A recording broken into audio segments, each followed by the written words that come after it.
Today I'm giving the bent grass a groom because it is starting to get spongy as, like squishy underfoot. So I've got this groomer just here, which I'm only gonna do a really, really light groom here with this reel here to stop that sponginess in my lawn. So let's talk about why we get rid of it and how it helps your lawn overall. Yo mate, what up? Welcome to another lawn tip vid. So about 2 months ago, I did a groom on my bent grass just here. So what a groom basically does is pull out a lot of your above ground sponginess or your above ground thatch. Now that thatch gets there from when you miss a few mows and the grass lays over and it mats together. It's actually called mat, not thatch. Or if the grass just doesn't break down quick enough or you're feeding it too much and it gets quite spongy. This season, things have just got a little bit spongier because of the humidity and also a little bit of rain here and there as well. So you might find your lawn's a bit like this at the moment.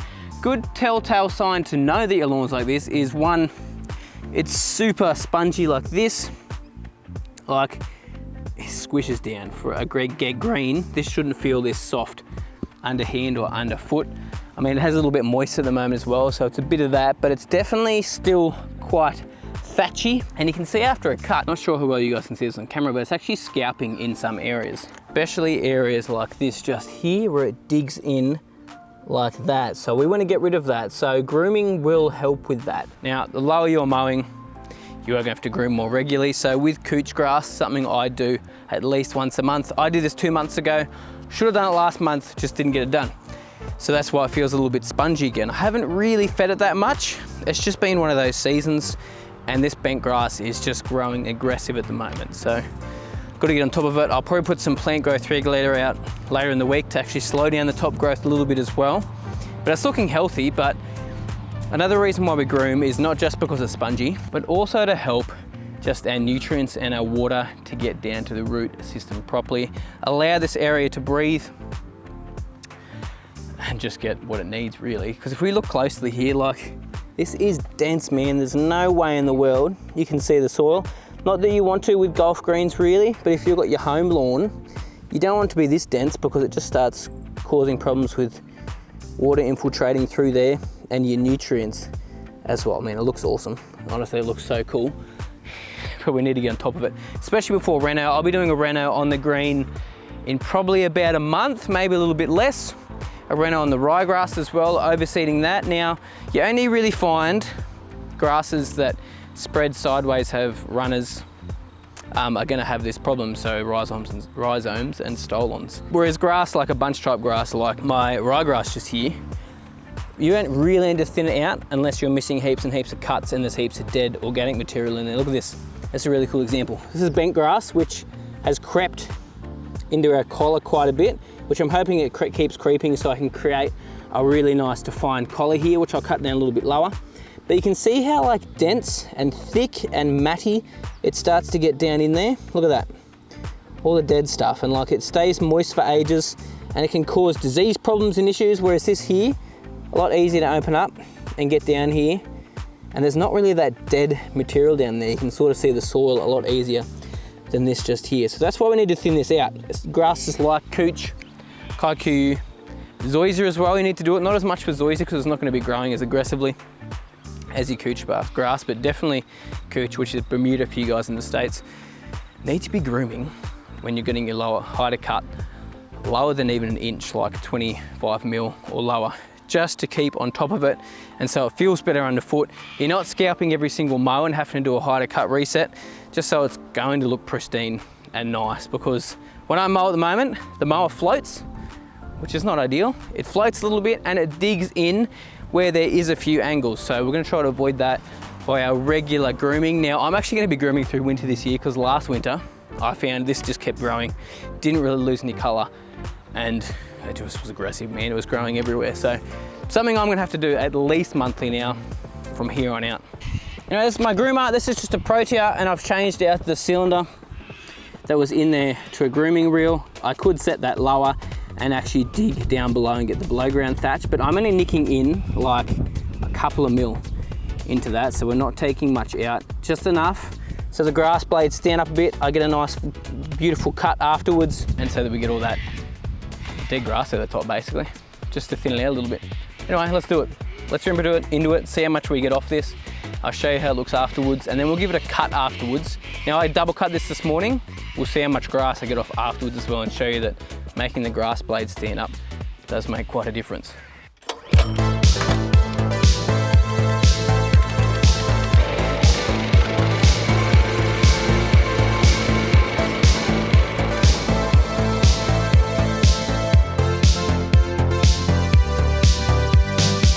So as you can see, we've got some nice lines there, but it's not making much of a mess, which is crazy. This is how much we've got off about 1, 2, 3, 4, 5 runs. So it's just covering the bottom of the catcher. We're not taking a ton out, as I said. We're getting it out, we're thinning it. There's some brown stuff in there, and it's just making it look a lot nicer. But the grass blades are standing up, if you can see on that close-up shot. Yeah, it's just a really good way to help this thing breathe. Now, I could pair top dressing alongside this, which would also, again, help reduce the thatch a little bit. Not going to today though, just because I want to get some plant growth later in the week, and I might, next groom I do a top dress and just help level out a few areas here and there. But I've got a few other things I want to get done this week, and I've got some people coming over towards the end of the week. I just don't want sand all over the place, so just going to give it a groom today so it plays nicely for when people are here in a couple of days, because this is going to play a lot nicer once it's thinned out. Also, I forgot to mention, but when you do this, go over it in at least 2 directions, so you're getting quite a bit out. You can go 3 to 4 times if you really want to. You can assess and see how it looks after each time you do a pass or a cut on it, and go from there. But make sure you go on diagonals, because they'll disappear a little bit quicker. I find if I go like on my straight up and downs where my pristine looking stripes are, it just makes the stripes look funny for a bit. So I always like to go on like a 45 and then go the opposite 45 as well, just so you're not seeing it in all of your cuts. I mean, to be honest, it'll disappear in like 3 or 4 days, or maybe even after this mow, we won't see much, but at least go 2 diagonals over it, not 1, because it'll just really stand out and you'll see spots that you've missed as well. Now, you don't need a machine like this. You don't need to go out and spend a ton of money. You can go get yourself one of those Ryobi scarifiers and just set it super low, or one of the steel ones. There's plenty out on the market. I think Masport has one as well. There's tons out there, and they will actually do the job as well. You may need to go over it a few more times because the teeth aren't super close together and there are a slightly different reel in there. You can get a teasing brush as well. That can work as well. I could even get a grooming reel on the front of my John Deere cylinder mower, which is something I might look at getting. Might find a second-hand one. Might talk to the guys Hutchin and Pierce. I'm not sure yet, but that's an option as well. But you do not need to go out and spend a ton of money. You can go get a battery-powered thing for your home lawn, or you can hire one, believe it or not. Now, you gotta make sure you don't get a scarifier, because that's probably gonna be too aggressive with the big blades on it. But if you get something with finer blades on there, that's not gonna do a ton of damage and go too deep, you're going to be sweet. I mean, last resort, you can use a thatching rake, which you can get from Bunnings, and it does do the job. If I had one, I would show you, but I don't have one. But I'll put a link up on the screen of how you can do this manually as well. Let's get some sun, baby, it's time to go. All we need to put on is the radio. I can feel the heat is rising, and that beat is hypnotizing. Oh, oh, oh. No, we run the show. Let's get louder, come on, lose control. Got to live or we get too old. Come on, shine, shine a little tonight. Let's get louder, come on, lose control. Ain't no limit when we go for gold. We can shine, shine a little tonight. Shine a little tonight. Not sure how well you can see it on camera, but it looks a lot better. It just doesn't look as, I don't know, it is uneven or something after doing that groom. We got a whole gator full worth of clippings on that, and I actually didn't go in as deep as I did last time, but it just feels so much better underfoot. Something I honestly probably need to do every 2 weeks at the moment, really to thin it out, because it is just that little bit spongy, which isn't ideal. There's definitely a bit of mat and thatch in the top there, and we just need to get on top of it. But now we'll give it a cut, see how much we get off. Remember, I did a double cut this morning. We've now done a double groom. So we've got a ton of material out. We're about to give it, might give a double cut. We'll give probably a single cut and see how we go from there. Probably got a few steps up for today now. Let's give it a cut and let's just see how it looks afterwards. Man, we got some grass off that area after grooming it and double cutting it this morning. Like, that is ridiculous. Also, if you guys are wondering what this shirt is that I'm wearing, this hat, shout out to the guys at TNC. They reached out on Instagram and said, do you want a shirt and a hat? And I said, yes, of course I do. Anyway, I like it. So they got a discount code for you guys if you're interested in their shirts and hats and golf towels and stuff. Lawn Tips 15% off if you want to check them out. Haven't played much golf lately though. I need to get back and hit some golf balls onto the green. But anyway, let's show you guys how much grass, we'll talk about how much grass we got off here, and it shows you why grooming is so important. This area looks so much better, feels so much better underfoot.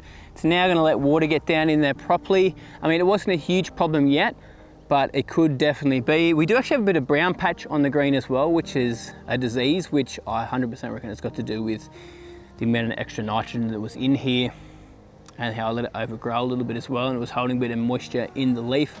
So there's a bit of brown patch in a few areas. It's growing out now, there's just a bit of scarring, but having a really matty and thatchy lawn does contribute to that as well. But we got 2.5 catches on this after getting 2 catches off this morning when I double cut it, and then a whole trailer load of groom, what would you call it? Clippings, scarifyings? I don't know, chaff that we got off after we actually groomed it as well. And then we got another 2.5 catches, nearly 3 catches off it again. So it definitely helps it stand up, helps it thin out. We did get a little bit of scalping in some areas because we're finally getting a more true cut, which is fine. It'll grow out in the next couple of days, especially with the heat and a little bit of rain that we've got coming up as well. But it goes to show you, grooming makes a huge difference. Definitely important, obviously, on a golf green and like bowling greens for playability. You can sometimes do up to weekly if you find you're getting a really, really big surge of growth. Plant growth regulator can help with that as well if you're regularly applying it and don't let it get to the rebound stage. But yeah, I definitely need to get on top of my mowing a bit more. I have started to after Christmas, but it's still just a little bit thatchy after the weather we've had. It's just the season we've had. So definitely something you can do while your lawn's actively growing. I just wouldn't be doing it in winter when it's slowed down, unless you've got a cool season grass like this. Bent grass or Kentucky bluegrass, or in Queensland or something, and you're still getting quite a bit of growth, you can actually do a really light groom as well if it's going to repair. But definitely something worth doing and something I'm going to be doing regularly from here on in. Now, I don't really need to put any product down on this area because it's still actively growing. If you found you want to push a little bit more growth, you could put some liquid nitrogen out or some enhance with some liquid iron in it. I'll do that towards the end of the week just to give this a color boost, but I'm not really doing it for repair sake because we've got so much growth here at the moment. It's not really an issue for me. But you could also put out a granular fert at the same time. You can top dress afterwards, which top dressing is recommended if you're trying to reduce that thatch level even more. As I said, next time I groom, which I'm going to probably do in 2 weeks to be honest, I'm probably going to top dress afterwards as well, just to really, really help it out. Dry the surface out nicely, firm it up, make it nice and playable, but I don't want to do it this week because we've got people coming. I don't want sand everywhere, but looks good. Really happy with how that looks. Excited for this thing to go into the cooler months and really start to shine. Thanks guys so much for watching, appreciate yous, and I'll see you very soon.